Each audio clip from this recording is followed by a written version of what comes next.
Oke, assalamualaikum warahmatullahi wabarakatuh, sahabat trading analisa. Kita kembali lagi ulas untuk Vergol ya, untuk analisa kedepannya seperti apa dan saya ingin jelaskan analisa entry semalam, analisa saya ada yang gagal ya.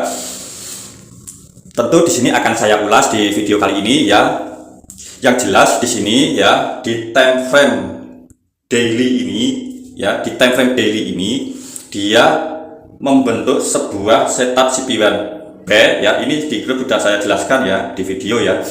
Lalu dia melakukan kenaikan sampai di level 261 ya, sampai di level 261. Nah, di level 261 ini market kemarin pagi ya itu naik sangat kencang sekali dan kemudian di reject dari atas ya, di reject turun ya. Di sini menimbulkan sebuah shadow ya, berarti ini terlihat bahwa seller di sini sangat kuat juga ya. Seller di area level 261 ini terlihat sangat kuat karena dia bisa menyebabkan sebuah shadow panjang seperti ini ya.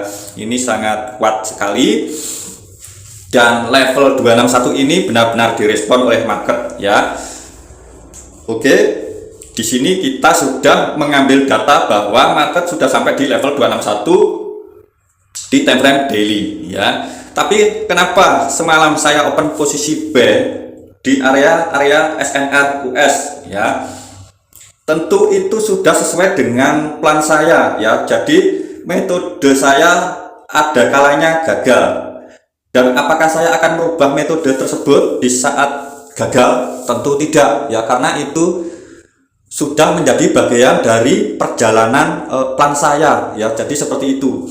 Tinggal sahabat-sahabat trading analisa mengembangkan lagi ya. Jika ada kekurangan-kekurangan bisa disempurnakan lagi atau dikembangkan lagi bagaimana supaya meminimalisir adanya kegagalan. Jadi seperti itu ya. Jika ada sahabat-sahabat trading analisa yang ikut B di area sini, tentu saya mohon maaf ya, karena kegagalan metode saya untuk tadi malam ya, itu adalah sebuah kegagalan dari metode saya. Jadi itu tetap akan jadi evaluasi lagi ya, jadi evaluasi lagi. Tapi saya tidak akan merubah plan saya seperti itu ya. Misal kemarin itu sebenarnya saya analisa ya seperti biasa ya, tetap seperti biasa ya. Ya itu tadi namanya analisa atau sebuah metode, pasti ada sebuah kegagalannya ya. Di sini juga sudah saya market base time frame H4 ya di area sini. Kemudian saya cari SNR US-nya di sini di time frame H1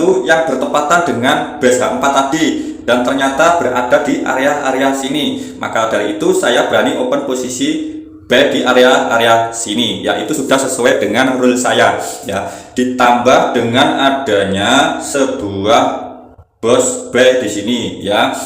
Katakan ini semalam belum terjadi ya, market masih di sini ya.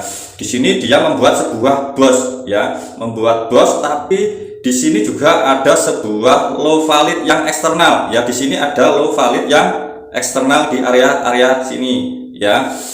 Oke, setelah dia membuat bos ini, dia melakukan kenaikan ya, lalu mengambil sebuah inducement di area sini ya, dan saya entry di area order block ini ya. Tapi sayang sekali metode kita yang sesuai dengan plan saya gunakan ya, itu semalam mengalami kegagalan. Jadi untuk yang ikut entry di area itu saya mohon maaf ya, karena ada kalanya metode itu gagal. Dan tentu saya tidak sarankan 100% sahabat-sahabat trading analisa yang ada di grup itu langsung mengikuti sinyal-sinyal saya ya.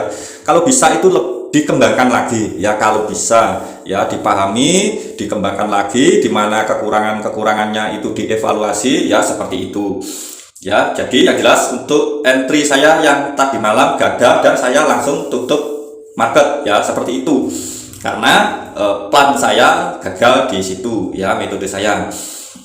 Nah, semalam juga ada sahabat-sahabat trading analisa yang tanya ya, di sini ada setup CP1 sell, apakah kita bisa mengukur?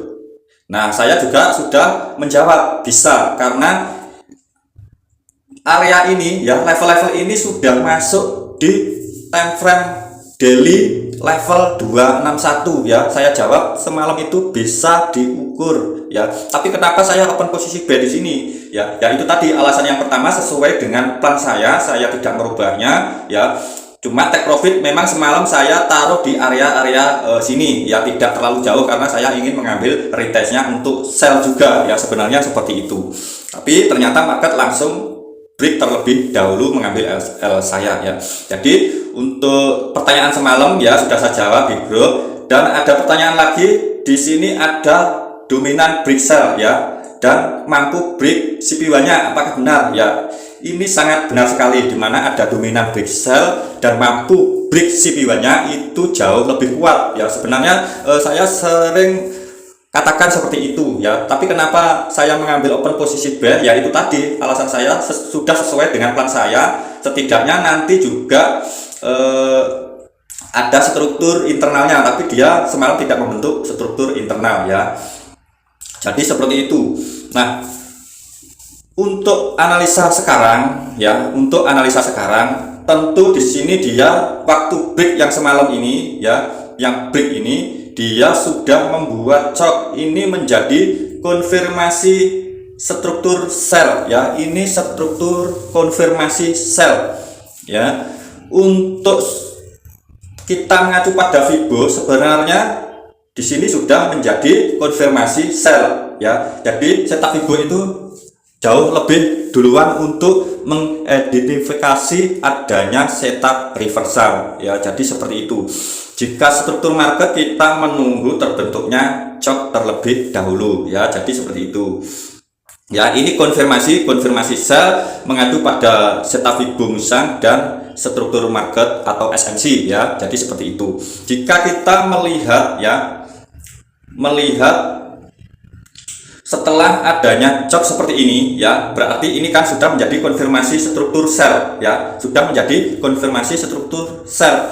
Maka untuk kedepannya kita bisa mencari area-area entry sell ya. Menurut saya seperti itu, menurut saya ya. Menurut saya nanti kita sudah siap untuk mencari open posisi sell.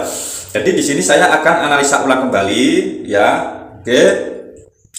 Di sini batas swing di time frame daily ini ya, batas swingnya ini yang baru, yang terdekat ini di batas press candlenya ya. Seperti biasa saya marking di time frame daily itu seperti ini, di press candlenya seperti ini adalah batas kenaikannya ya. Setelah itu kita ganti time frame di time frame H4. Oke. Nah, di time frame H4 jika kita lihat di sini sudah ada konfirmasi sell juga ya. Di sini juga ada konfirmasi sell, yaitu setup CP1 sell ini jauh lebih kuat ya. Jauh lebih kuat untuk konfirmasi sellnya ya. Di sini ada area CP1-nya ya. Ini juga bisa untuk area entry sell, tapi memiliki risiko yang agak besar. Sebenarnya untuk risiko tinggal kita ya mengambil reward 1:1 atau 1:2 seperti itu ya. Itu bisa diatur juga jika kita mengambil open posisi di area-area CP1-nya ini ya. Kita tahu di video-video terdahulu juga sudah saya jelaskan ya, jika ada setup CP1 sell, area entry kita bisa berada di area CP1-nya atau berada di area IB-nya ya. IB-nya itu ini ya, IB-nya sangat besar ya, karena di sini ada shadow yang sangat besar ya. IB-nya ini ya, ini bertepatan dengan yang kita garis di time frame daily tadi ya, batas-batas kenaikan. Bisa saja nanti market mengambil area-area ini ya, bisa saja, lalu nanti dia melakukan penurunan menjawab setup CP1 sell ini ya. Apakah kita bisa mengukur setup ini ya? Tentu sudah bisa ya. Kembali lagi, area-area ini tadi juga sudah masuk di level 261 Fibo Musang di time frame daily ya. Kita bisa mengukur setup tersebut ya, misal seperti ini kita ukur. Nah, di sini untuk level 161 ya, di sini sudah saya kasih garis ya, garis horizontal level 161 di sini ya. Kemungkinan besar nanti market akan sampai di area level 161 ini ya, menurut saya ya. Menurut saya nanti entah 2 minggu atau 1 minggu ya, atau 3 minggu itu bisa saja nanti sampai di level 161 ini. Ini adalah target awal kita ya, target awal kita berada di level 161 ini. Oke. Ya, di sini sudah ada konfirmasi ya. Sekarang kita tinggal mencari area-area sell kita ya. Kita mencari area-area sell kita ya. Di sini ada sebuah IB ya.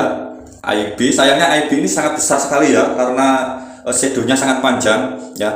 Tapi menurut saya ini kita bisa marking di sini ya, karena ini resisten ya. Resisten itu saya lebih markingnya itu seperti ini. Kita marking sampai di shadow candle bearish ya, sampai di shadow candle bearish ini sudah cukup ya, sudah cukup. Ini aja sudah sangat lebar ya, ini saja sudah sangat lebar karena ini time frame 4. Oke, setelah kita marking seperti itu ya, ini akan saya hapus yang kecil ini. Setelah kita marking seperti itu ya, ini area CP1-nya ya, area CP1-nya ini bisa menjadi area sell juga ya. Ada yang bilang ini adalah area breaker block ya, bisa saja ini sebuah support, di sini nanti akan membuat sebuah resisten ya. Jadi seperti itu, bisa saja dia merespon menjadi resisten seperti ini ya, karena demand ini di break dengan adanya news body candle yang sangat panjang ya. Ini bisa dikatakan dengan breaker block, bisa untuk area entry ya, tidak jauh beda dengan CP1 ya. Ini memang area entry CP1 ya. Oke, kita ganti time frame di H1, kita cari SNRUS nya. Di sini resistennya ya, karena kita sekarang akan fokus mencari open posisi sell ya. Di sini resistennya yang bertepatan dengan jam-jam New York ya, atau SNRUS nya itu di sini ya, di area sini, di area situ untuk open posisi sellnya ya. Bisa marking seperti ini. Kalau saya lebih ke body ya, bisa ke shadow atau ke body, misal seperti ini ya. Tapi ini bertepatan dengan IB di time frame H4 tadi ya, ini, dan ini juga body dominan break sell-nya ya. Bisa saja dia nanti itu menyentuh area body ini untuk reversal ya. Jadi seperti itu.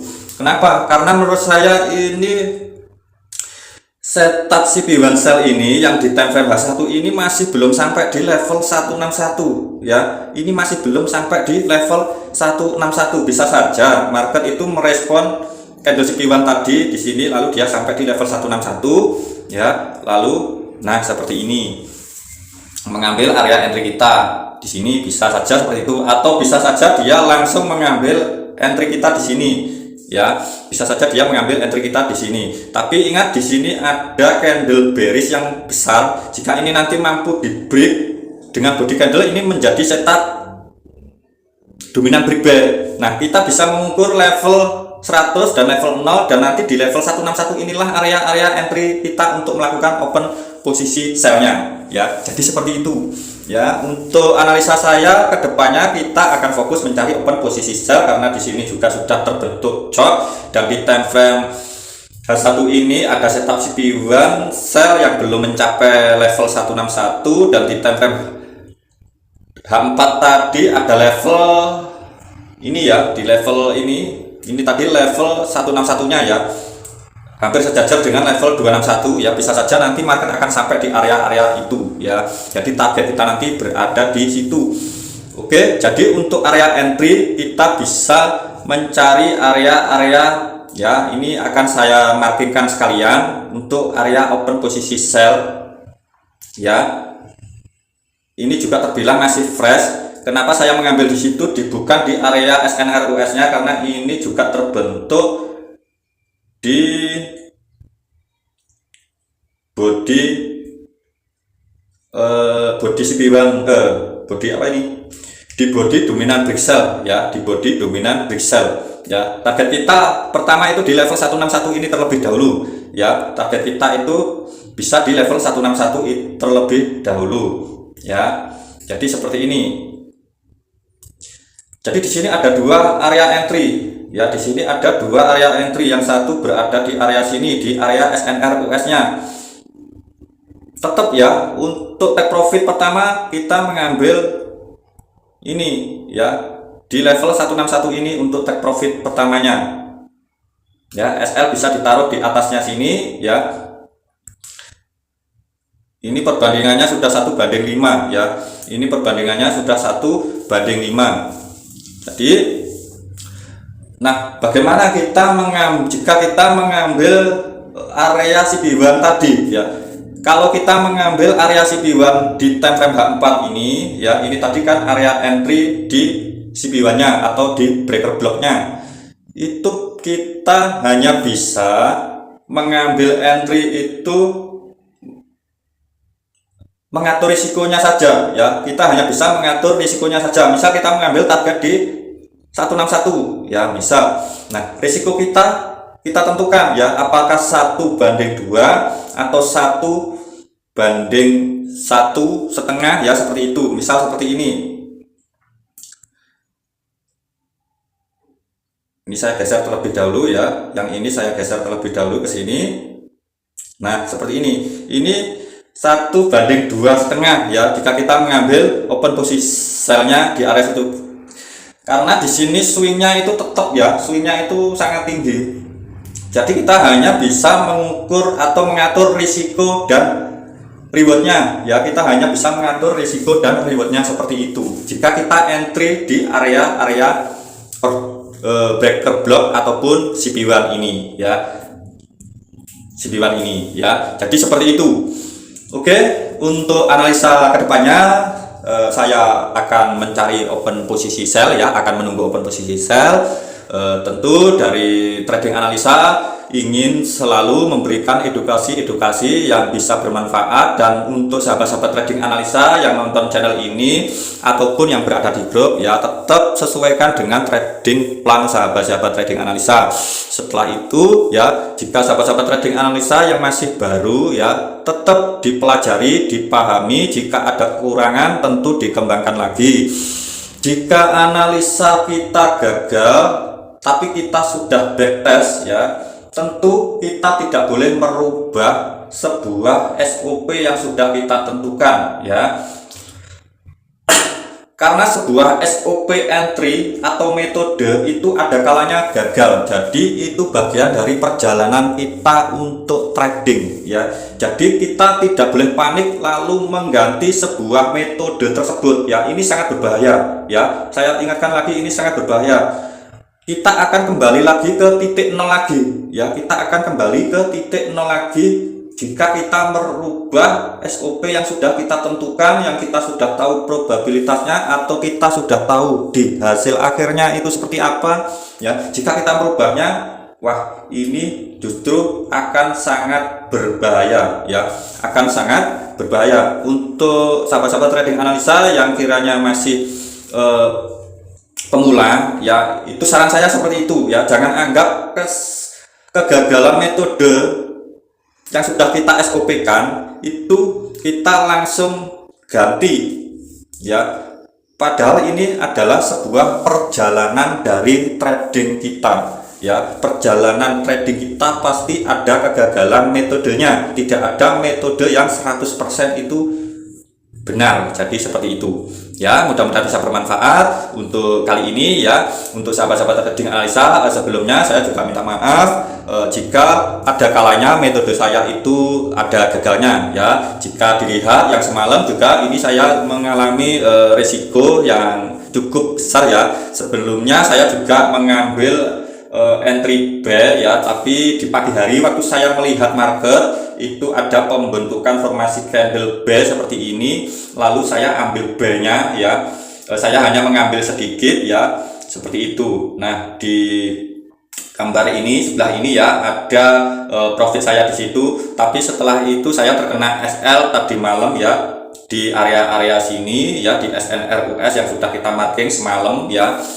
Nah, itulah bagian dari kegagalan metode ya. Jadi kita bisa mengevaluasi lagi ya, tapi jangan sampai merubah metode yang sudah kita pelajari atau yang sudah kita backtest sesuai dengan yang kita pahami ya, yang kita pahami dan sudah sesuai dengan yang kita inginkan. Misal kita backtest itu mendapatkan hasil akhir ya, hasil akhir yang ada profitnya berapa persen misal seperti itu. Nah, kita sudah siap untuk menggunakannya. Jadi seperti itu ya, kita tidak langsung merubah metode tersebut.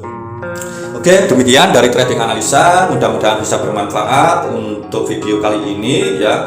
Tentu dari trading analisa selalu mendoakan supaya sahabat-sahabat trading analisa sehat selalu, banyak rezekinya. Wassalamualaikum warahmatullahi wabarakatuh. Salam profit konsisten.